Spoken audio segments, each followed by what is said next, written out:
2019 मध्ये अहिल्यानगर लोकसभा मतदारसंघाची चांगलीच चर्चा झाली होती.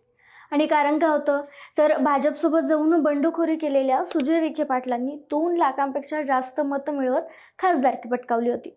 पण 2024च्या लोकसभा निवडणुकीत चित्र अगदी 360 अंशात बदललं. सुजय विखे पाटलांना नवख्या असणाऱ्या निलेश लंके यांच्याकडून पराभवाला सामोरं जावं लागलं. यानंतर ही लढाई केवळ राजकारणापुरता मर्यादित राहिली नाही, तर थेट न्यायालयात पोहोचली. सुजय विखे पाटलांनी निलेश लंके यांच्या विजयाविरोधात आणि त्यांच्या खासदारकी विरोधात न्यायालयात याचिका दाखल केली होती. मात्र आता या न्यायालयीन लढाईतही निकाल स्पष्ट झालाय.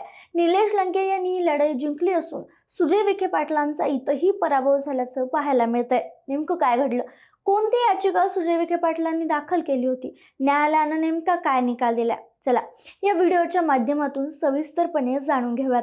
नमस्कार, मी संजना कटुकटमध्ये आपलं स्वागत. सध्या अहिल्यानगर जिल्हा न्यायालयीन कचाट्यात अडकलाय की काय असा सवाल उपस्थित होतोय. कारण बघा ना, म्हणजे संगमनेरमध्ये झालेल्या विधानसभा निवडणुकीत झालेल्या पराभवानंतर बाळासाहेब थोरातांनी अमोल खताळ यांच्या विरोधात याचिका दाखल केली होती आणि ती लढाई देखील आता न्यायालयात सुरू आहे.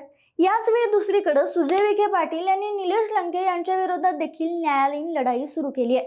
त्यामुळे नगर जिल्हा सध्या न्यायालयीन लढाया आणि राजकारण्यामुळे चांगला चर्चेत आलाय असं म्हणायला हरकत नाही.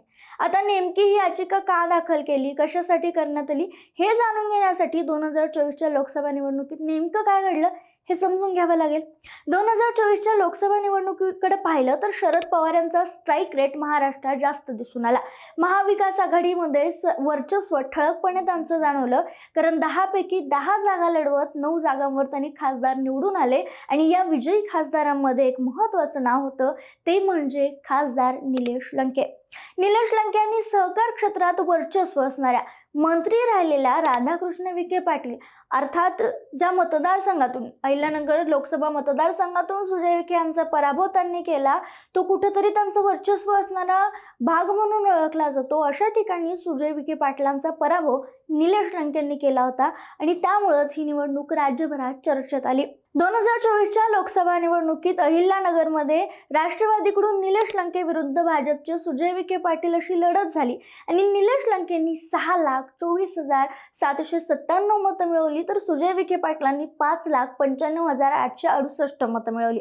28,929 मतांच्या फरकानं निलेश लंकेंनी विजय मिळवला आणि कुठंतरी इथंच विखेंच्या वर्चस्वाला धक्का मिळाला असं म्हणलं तरी हरकत नाही. तरीही पराभूत झाल्यानंतर सुजय विखे पाटलांनी 40 केंद्रावरील ईव्हीएम आणि व्हीव्हीपॅट पडताळणी करण्याची मागणी केली होती.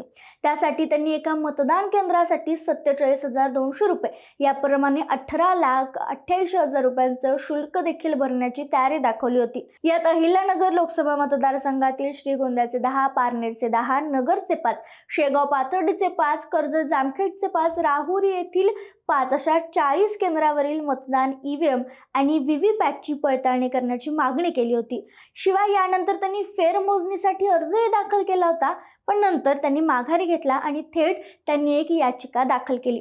18 जुलै 2024 रोजी सुजय विखे यांनी निलेश लंके यांच्या निवडीला आव्हान देणारी याचिका दाखल केली. आता या याचिकेत काय होतं तर प्रचारादरम्यान खोटे व बदनामीकारक वक्तव्य केली गेली. खर्च मर्यादा 95 लाख असताना ती ओलांडली गेली व त्याचा योग्य हिशोब सादर केला गेला नाही. बनावट मतदान झालं. मतदान यंत्र तपासणीसाठी अर्ज नाकारला गेला. त्यामुळे निवडणुकीचा निकाल रद्द करावा, अर्थातच निलेश लंके यांची खासदारकी रद्द करावी अशी मागणी याचिकेद्वारे विखे यांनी केली होती. यानंतर 4 महिन्यांनी अर्थात नोव्हेंबरमध्ये याबाबत खासदार निलेश लंके यांना समन्स मिळाला आणि त्यानंतर मग निलेश लंके यांनी रिप्रेझेंटेशन ऑफ पीपल ऍक्ट अंतर्गत अर्ज दाखल केला. या अर्जामध्ये त्यांनी या अर्जाद्वारे संबंधित निवडणूक याचिका कायदेशीरदृष्ट्या ग्राह्य नसल्यामुळे ती फेटाळून लावावी अशी मागणी या अर्जाद्वारे करण्यात आली होती. आणि आता मुंबई उच्च न्यायालयाच्या औरंगाबाद खंडपीठानं न्यायमूर्ती किशोर सी संत यांनी या प्रकरणातील सर्व बाजूंचे युक्तिवाद ऐकून घेतले आणि निकाल दिला. यामध्ये खासदार लंके यांच्या वतीनं ॲडव्होकेट प्रमोद पाटील यांनी मांडणी केली आणि शेवटी 8 एप्रिल 2026 रोजी न्यायालयानं निकाल देत खासदार निलेश लंके यांचा अर्ज मंजूर केलाय आणि सुजय विखे यांची मुंबई उच्च न्यायालयाच्या औरंगाबाद खंडपीठानं याचिका फेटाळून लावत खासदार निलेश लंके यांना धक्का दिलाय. अर्थात सुजय विखे यांची ही याचिका कायदेशीरदृष्ट्या ग्राह्य नसल्यामुळे ही याचिका फेटाळून लावण्यात आली आहे, असं स्पष्टीकरण देण्यात आलंय. त्यामुळं जिथं लोकसभा मतदारसंघात पराभूत झाल्यानंतर विखेंना धक्का बसलाय आणि जी लढाई ते न्यायालयात घेऊन आले होते तिथंही त्यांचा पराभव झालाय आणि त्यांना धक्का बसलाय असं म्हणायला हरकत नाही.